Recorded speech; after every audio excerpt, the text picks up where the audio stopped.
Halo teman-teman, kembali lagi dengan saya tentunya di channel Dodi Sinaga. Di video kali ini saya akan membahas sebuah rangkuman film dari Undisputed 2. Di film ini akan membahas tentang pertemuan antara mantan juara tinju dunia dengan juara tinju dari seluruh penjara yang tak terkalahkan. Tetapi sebelum kita masuk ke pembahasannya, jangan lupa diklik dulu tombol like-nya dan subscribe-nya teman-teman, biar channel ini semakin berkembang. Oke, mari kita intro.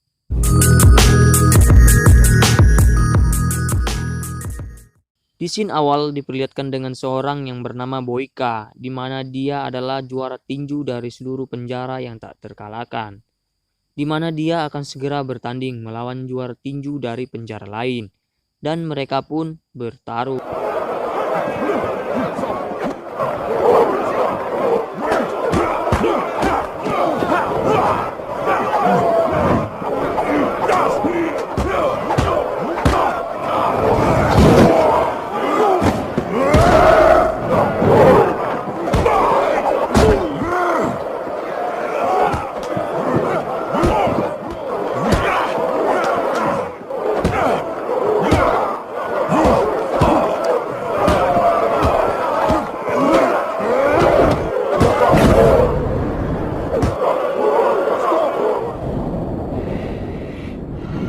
Dengan mudahnya Boyka mengalahkan lawannya.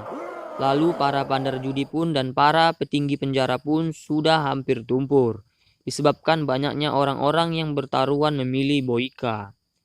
Lalu para bandar judi pun memikirkan sesuatu untuk mencari lawan yang seimbang untuk melawan Boyka, biar mereka pun mendapatkan untung yang banyak. Scene pun berpindah di mana ada seorang yang masuki hotel yang bernama Icem, di mana dia adalah mantan juara tinju dunia. Di mana di sini dia akan dijebak oleh dua orang suruhan bandar judi, supaya dia ditangkap oleh polisi dan dimasukkan ke dalam penjara. Supaya dialah nantinya yang akan melawan si Boyka, dan dia pun ditangkap akibat dijebak telah menyimpan sabu-sabu. Lalu si Cem pun dibawa ke sebuah penjara. Setelah tiba di penjara tersebut, si Cem pun sudah disambut oleh Boyka dengan tatapan yang tajam. Setelah itu si Cem pun dibawa masuk ke dalam sebuah ruangan kepala sipir. Dan dia pun diberikan baju. Setelah itu dia disuruh mandi, tetapi dia menolaknya akibat air mandinya itu panas. Para sipir pun memaksanya, lalu si Cem pun menghajar para sipir itu. Tetapi salah satu sipir itu menekan tombol bantuan, lalu berdatanglah sipir-sipir lainnya. Ketika itu pula si Icem pun terpaksa mandi dengan air panas. Lalu dia pun dibawa ke ruangan tempat tidurnya. Scene pun berpindah ke tempat ruangan makan, di mana para seluruh napi sedang makan. Si Icem pun duduk makan bersama teman satu kamarnya. Tiba-tiba datanglah si Boyka beserta rombongannya. Seketika itu pula semua napi berdiri.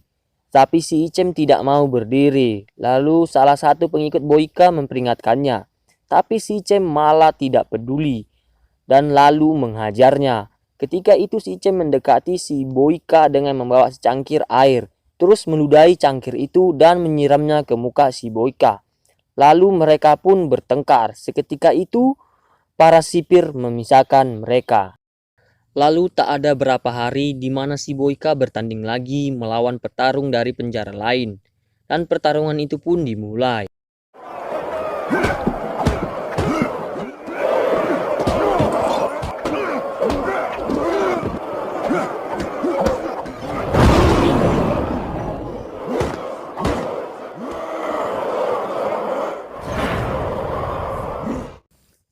Lalu scene berpindah di mana si Icem dihadang oleh pengikutnya si Boyka. Lalu si Icem pun menghajarnya. Dan dia pun dibantu oleh si kakek tua. Seketika itu para sipir datang dan si Icem pun dibawa langsung ke ruangan isolasi bawah tanah yang ada airnya dan banyak tikusnya. Dan dia pun dikurung di dalam itu beberapa hari sampai dia mulai sakit. Dan si kakek tua pun datang memberikan minuman dan makanan kepadanya. Si Cem pun dikeluarkan dan diantar ke sebuah ruangan yang penuh makanan yang enak-enak. Tiba-tiba datanglah bandar judi tersebut dan bandar tersebut menawarkan sebuah kebebasan kalau dia bisa mengalahkan si Boyka. Dan saat itu pula datanglah manajernya. Dia berkata dia tidak bisa mengeluarkan si Icem akibat tidak ada uang. Dia hanya menjelaskan jalan satu-satunya si Icem harus bertarung melawan si Boyka. Si Icem pun marah kepada manajernya yang gak bisa mengeluarkannya. Scene pun berpindah di mana diperlihatkan si Boyka sedang latihan tinju. Tiba-tiba datanglah si Icem yang ingin latihan juga. Si Boyka pun langsung pergi. Dan si Icem pun langsung latihan. Dan dia ditemani oleh teman satu kamarnya. Di tempat lain pun si Boyka latihan juga bareng teman-temannya. Dan mereka berdua pun latihan dengan serius. Mereka latihan sesuai dengan keahlian mereka masing-masing. Dan tibalah waktunya mereka bertanding. Mereka pun diperkenalkan sebelum bertanding. Saat nama si Icem diperkenalkan, banyak yang tidak suka dengannya.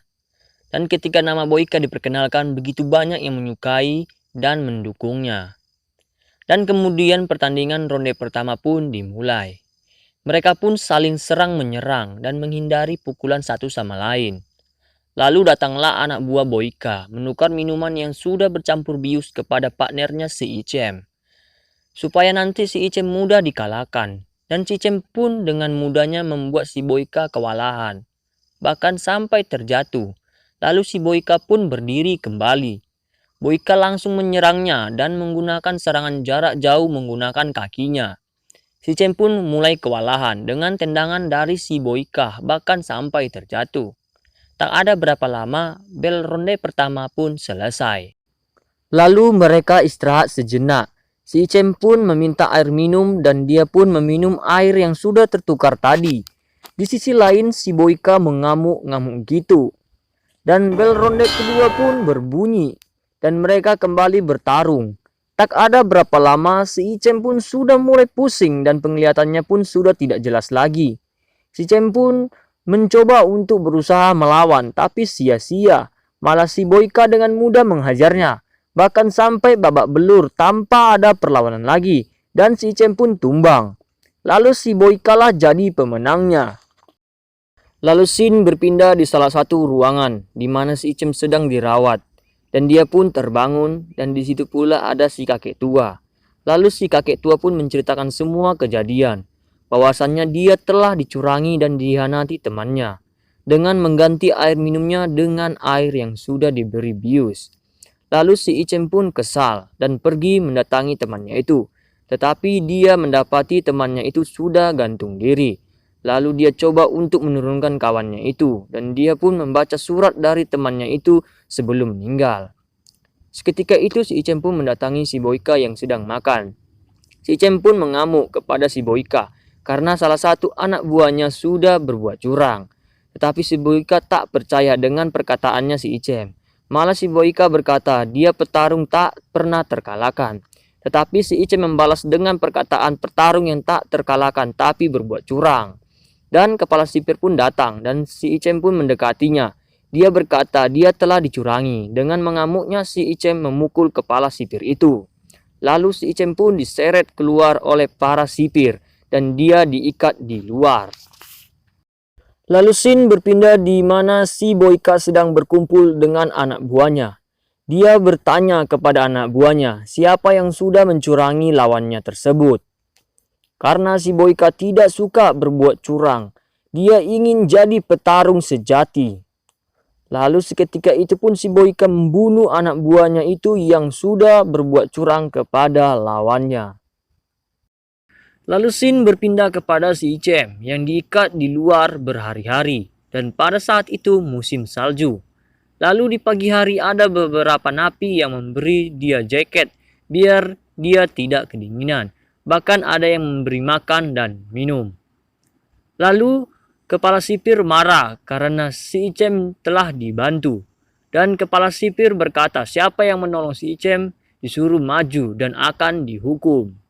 Dan majulah yang membantu si Icem tadi. Tapi tak ada berapa lama malah semuanya yang ikut maju. Lalu scene berpindah diperlihatkan bandar judi tersebut datang ke penjara. Dan dia pun marah kepada kepala sipir tersebut. Karena si Icem telah dihukumnya dan diikatnya di luar.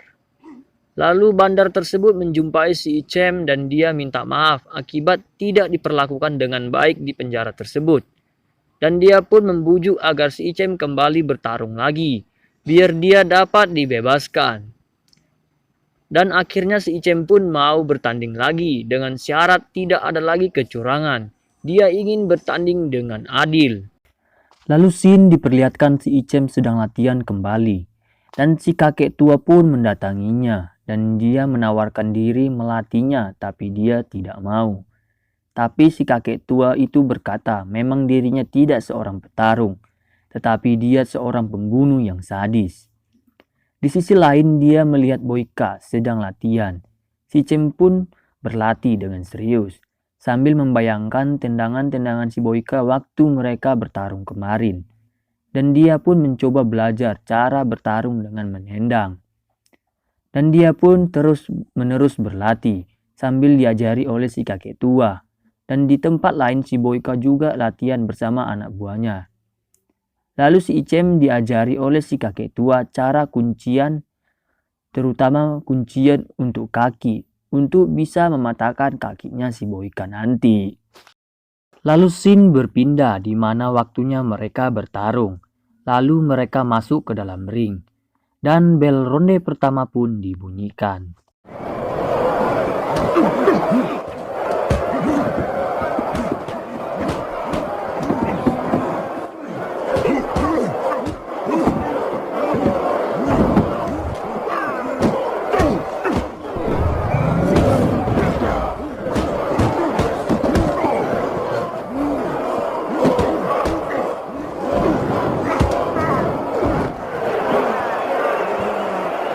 Saat dimana si Icem tangannya sudah dikunci oleh si Boyka dan berbunyi bel ronde pertama berakhir. Di ronde pertama ini mereka saling jual pukul satu sama lain. Dan bel ronde kedua pun berbunyi kembali dan mereka bertarung lagi.